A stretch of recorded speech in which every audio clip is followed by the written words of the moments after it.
So good morning class. Today we will discuss about some important characteristics of p block elements, especially 15 group elements, reaction with hydrogen. When these elements react with hydrogen, they form hydrides. Basically ये जो elements हैं ये hydrides बनाते हैं और hydride का जो formula है वो है EH3.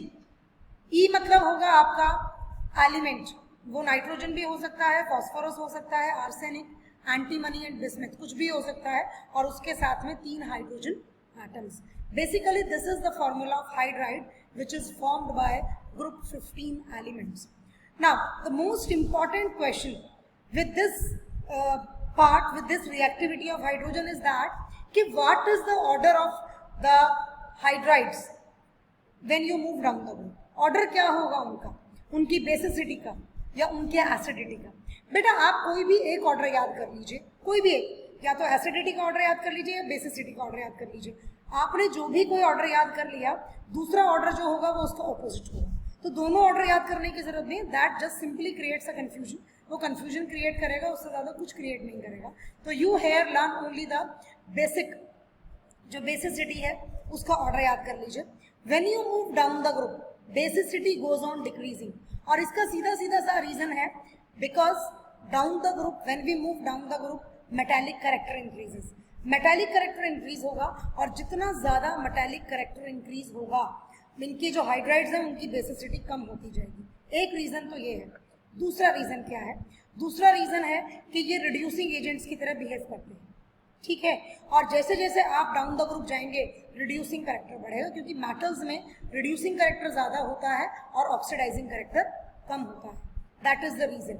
इसीलिए यहाँ पर जो आपकी बेसिसिटी है उसका ऑर्डर है, सबसे ज्यादा अमोनिया की बेसिसिटी है, देन फॉस्फीन, फॉस्फीन है ये PH3, देन आपका आर्सेनिक हाइड्राइड है, एंटीमनी हाइड्राइड है एंड देन बिस्मथ का हाइड्राइड है. तो this is the order. This is very important question, क्योंकि जो ये जो चैप्टर है इस चैप्टर से बेसिकली इस तरह के क्वेश्चंस बहुत ज़्यादा पूछे जाते हैं कि एसिडिटी का ऑर्डर क्या होगा, बेसिसिटी का ऑर्डर क्या होगा, डाउन द ग्रुप जाएंगे तो ये जो कैरेक्टरिस्टिक्स है रिड्यूसिंग कैरेक्टर या ऑक्सीडाइजिंग कैरेक्टर बढ़ेगा घटेगा, और रीजन क्या है. The main important point is that what is the reason, reason क्या है इसका, ठीक है. दूसरी बात, अगर मैं यहीं पर बात कर लूँ, यहाँ पर देखो इन्होंने रीजन भी लिखा है. Due to high electronegativity and small size of nitrogen NH3 exhibits hydrogen bonding in solid as well as in liquid state, और जिसकी वजह से इसका मेल्टिंग और बॉइलिंग पॉइंट जो है वो बाकी सबसे ज्यादा होगा. In comparison to other hydrides इसका सबसे ज्यादा होगा, क्योंकि जहां पर भी हाइड्रोजन, चाहे तो फ्लोरीन हो, चाहे वो नाइट्रोजन हो, चाहे वो ऑक्सीजन हो, फॉन, दोबारा से याद करिए फॉन, जिनके साथ अगर इन 3 के साथ हाइड्रोजन आपका आता है तो हाइड्रोजन क्या करता है, हाइड्रोजन आपका हाइड्रोजन बॉन्डिंग कर लेता है due to a great difference in their electronegativity. और हाइड्रोजन बॉन्डिंग होने की वजह से मोस्टली इन्हीं जो कंपाउंड्स हैं इनका melting point, boiling point normal से ज़्यादा बढ़ जाता है, क्योंकि हाइड्रोजन बॉन्ड दो एक वीक बॉन्ड है, लेकिन बॉन्ड तो है ना, आपको एनर्जी तो सप्लाई करनी पड़ेगी ना उसको ब्रेक करने के लिए. That is the main point here. ये इंपॉर्टेंट पॉइंट है यहाँ पे. So you can see here, यहाँ पर अमोनिया, यहाँ पर फॉस्फीन और बाकी तीनों हाइड्राइड्स की कुछ कैरेक्टरिस्टिक्स दिखाई हैं. मेल्टिंग पॉइंट सबसे ज़्यादा है अमोनिया का, उसका सीधा सीधा रीज़न आप देंगे ड्यू टू हाइड्रोजन बॉन्डिंग. तीसरा बॉइलिंग पॉइंट, बॉइलिंग पॉइंट भी यहाँ पर ज़्यादा है, यहाँ ज़्यादा है लेकिन पहले घटा है. यहाँ रीज़न आएगा हाइड्रोजन बॉन्डिंग बॉइलिंग पॉइंट में भी, और यहाँ पर क्यों बढ़ गया है उसका रीज़न है क्योंकि यहाँ पर जाकर इनका मॉलिक्यूलर मास भी काफ़ी बढ़ गया है. बेटा जैसे जैसे मॉलिक्यूलर मास बढ़ेगा वैसे वैसे आपकी वैन डर वाल्स फोर्सेस भी बढ़ेंगी, चाहे वो वीक फोर्सेस होती हैं लेकिन वो बढ़ेंगी, और उनके बढ़ने से आपका जो इफेक्ट है वो बॉइलिंग पॉइंट पर और मेल्टिंग पॉइंट पर आता ही आता है. उसके बाद this is important, HEH angle. HEH का मतलब क्या है, हाइड्रोजन मेटल हाइड्रोजन, वो चाहे नाइट्रोजन है, फॉस्फोरस है, आर्सेनिक है, एंटीमनी है, बिस्मथ है. एंगल सबसे ज्यादा एंगल है 107 अमोनिया में, देन NH3 में, इसमें सॉरी PH3 में उससे कम, देन AS3 में और कम. यहाँ तो ऑलमोस्ट सेम से हैं ये एंगल्स, तो बेसिकली हम इसे डील करेंगे. अब इसका रीजन क्या है, व्हाट इज द रीजन, ये एंगल यहाँ पर 107 डिग्री है. इसका रीजन है सीधा सीधा सा यहाँ पर, due to repulsion in bond pair and lone pair. बेटा मैं आपको एक चीज डिस्कस करना चाहती हूँ यहाँ पर, structure of ammonia. This is basically the structure of ammonia. ये वाला जो हाइड्रोजन है ये बैक साइड में है, ये नाइट्रोजन है, ये एक लोन पेयर नाइट्रोजन का प्रेजेंट होता है, क्योंकि नाइट्रोजन के आउटर मोस्ट ऑर्बिट में 5 इलेक्ट्रॉन होते हैं, उसको 3 इलेक्ट्रॉन चाहिए अपना बॉन्ड बनाने के लिए। तो 3 इलेक्ट्रॉन बॉन्ड बनाने के लिए चाहिए, वो 3 हाइड्रोजन से अटैच हो गया, लेकिन due to presence of this lone pair there is a repulsion in this lone pair and this bond pair, और इन बॉन्ड पेयर में भी रिपल्शन होता है। That is the reason ammonia की अगर मैं बात करूं हाइब्रिडाइजेशन की, दैट इज sp3, और उस वजह से तो इसका एंगल 109 डिग्री होना चाहिए, लेकिन एंगल 109 डिग्री नहीं होता, 107 डिग्री होता है due to this lone pair and bond pair के रिपल्शन की वजह से। That is the reason.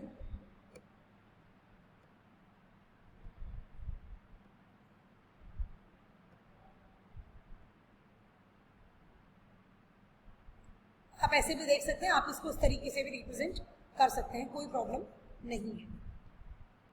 सो हमने अभी देखा कि जो हमारे पेंटाहेलाइड्स हैं उनका कोवेलेंट कैरेक्टर ज़्यादा क्यों है और ट्राईहेलाइड्स का कम क्यों है, अकॉर्डिंग टू फजान्स रूल। ये याद रखिएगा, फजान्स रूल के 3 पॉइंट्स आपको लर्न करने हैं। पहला, smaller the size of cation, अगला larger the size of anion, and the last is magnitude of charge. जितना ज़्यादा चार्ज होगा उस पर कोवेलेंट कैरेक्टर उतना ही ज़्यादा होगा। आप एक एग्जाम्पल लेकर और समझ सकते हैं इस पॉइंट को।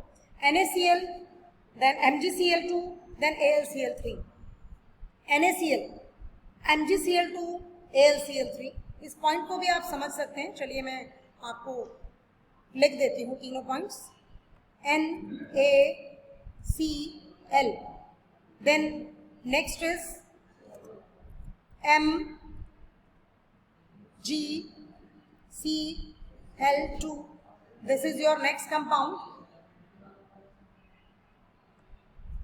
and third compound is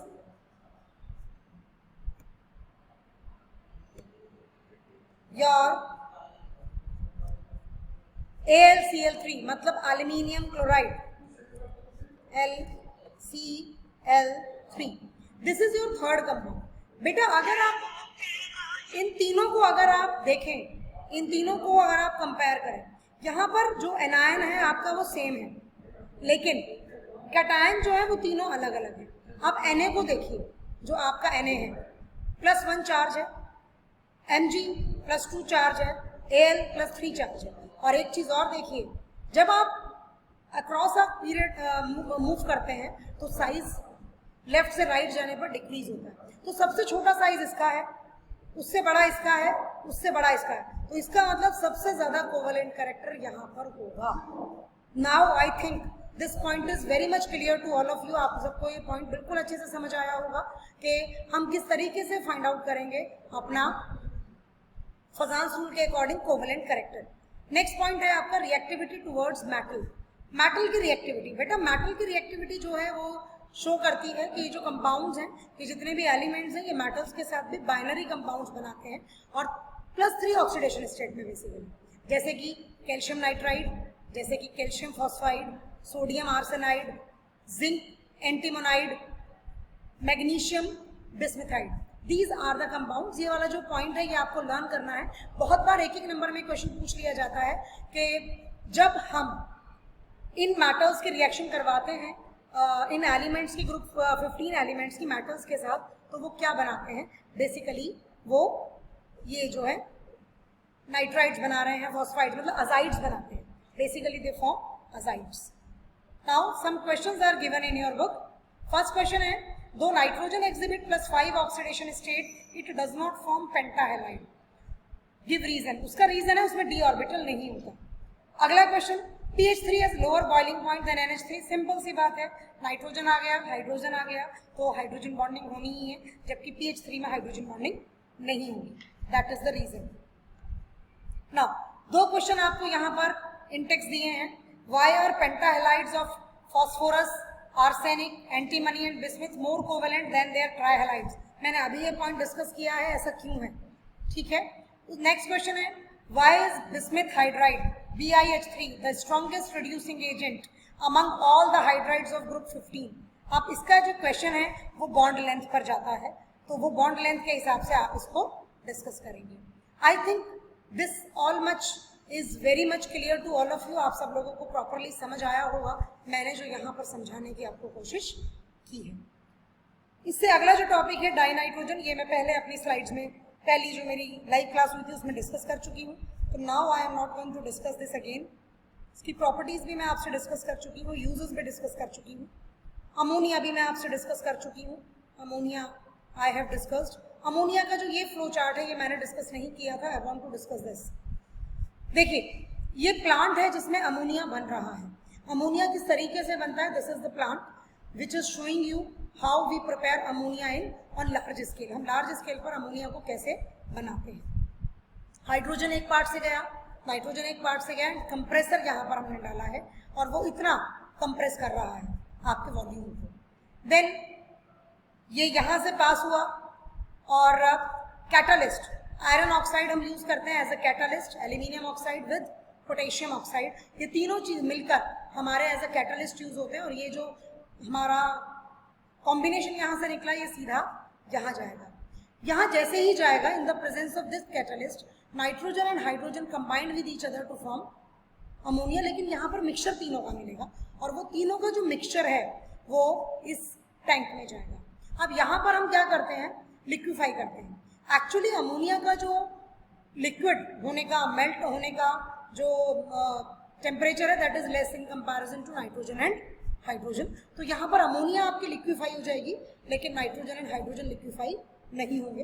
तो दोबारा से फिर यहीं चले जाएंगे पंप के through and again they combine with this part. वो फिर दोबारा से इसी कंप्रेसर के पार्ट को कंबाइन करते हुए फिर से यहाँ एंटर करेंगे and this process goes on. This is basically the plant which we use to prepare ammonia gas. हम अमोनिया गैस को इस प्लांट के थ्रू प्रिपेयर करते हैं. Now this is the structure of ammonia. Ammonia का इसका structure मैं आपको इससे पहले भी डिस्कस कर चुकी हूँ. एक चीज याद रखिएगा स्टूडेंट्स, जब कभी भी आप कोई भी स्ट्रक्चर बनाएं, लोन पेयर्स का और उनके एंगल्स का रिप्रेजेंटेशन मेंशन करना जरूर ध्यान रखें. अगर आपने एंगल छोड़ दिया, लोन पेयर छोड़ दिया या कुछ भी चीज स्ट्रक्चर से छोड़ी तो वहां पर एग्जामिनर के पास जगह होती है आपके मार्क्स को डिडक्ट करने की. तो आप जितने भी स्ट्रक्चर्स लर्न करें थॉरोली लर्न करें, प्रॉपरली लर्न करें, जिससे कि आप गलती ना करें. और स्ट्रक्चर जब तक नहीं आएगा जब तक आप 10 से 15 बार उसको कम से कम अपनी कॉपी पर ड्रॉ नहीं कर लेंगे. ठीक है. प्रॉपर्टीज ऑफ अमोनिया भी मैं पहले ही डिस्कस आपसे कर चुकी हूँ, no need to discuss it again. ये क्वेश्चन बहुत आता है तो इसमें हम ये वाली रिएक्शन बहुत देते हैं. ये वाली रिएक्शन तो कंप्लीट करने के लिए भी पेपर में बहुत बार पूछी जाती है. तो रिमेंबर दीज 3 रिएक्शंस, ये इंपॉर्टेंट है तीनों की तीनों reactions. Remember this point. Now this is an important question. Why does NH3 acts as a Lewis base? Now first of all students tell me what is a Lewis base. बेटा हमने last year Lewis base, Lewis acids, Arrhenius concept, Bronsted and Lowry concept सारे concept पढ़े थे और सब लोगों ने अलग अलग डेफिनेशंस दी थी बेसिस की और एसिड्स की. लुईस ने जो बेसिस की डेफिनेशन दी थी वो दी थी कि कोई भी ऐसा कंपाउंड जो एक पेयर इलेक्ट्रॉन का डोनेट कर सके वो लुईस बेस होता है. अमोनिया को लुईस बेस क्यों कहते हैं, वी नो दैट. अभी हमने अमोनिया का स्ट्रक्चर देखा था, मैं दोबारा वहीं ले चलती हूँ आपको. This is the structure of the ammonia. Ammonia के पास एक ये लोन पेयर है और ये लोन पेयर डोनेट करके कंपाउंड बना लेता है अमोनियम आयन जो बनता है NH4 पॉजिटिव, या कोई और कंपाउंड भी बनता है. एक कंपाउंड और बता सकती हूँ मैं आपको, NH3BF3. लास्ट ईयर आपने पढ़ा था कि बोरोन जो है वो इलेक्ट्रॉन डेफिशिएंट कंपाउंड्स बनाता है, लेकिन अमोनिया अपना लोन पेयर उसके साथ शेयर कर लेता है, कोऑर्डिनेट बॉन्ड बना लेता है और उसका भी ऑक्टेट कंप्लीट हो जाता है और अमोनिया भी सेटल हो जाता है, स्टेबल हो जाता है. That is a compound. तो this is basically about due to this reason ammonia behaves as a lone pair. Is it clear to all of you और not? Tell me this thing.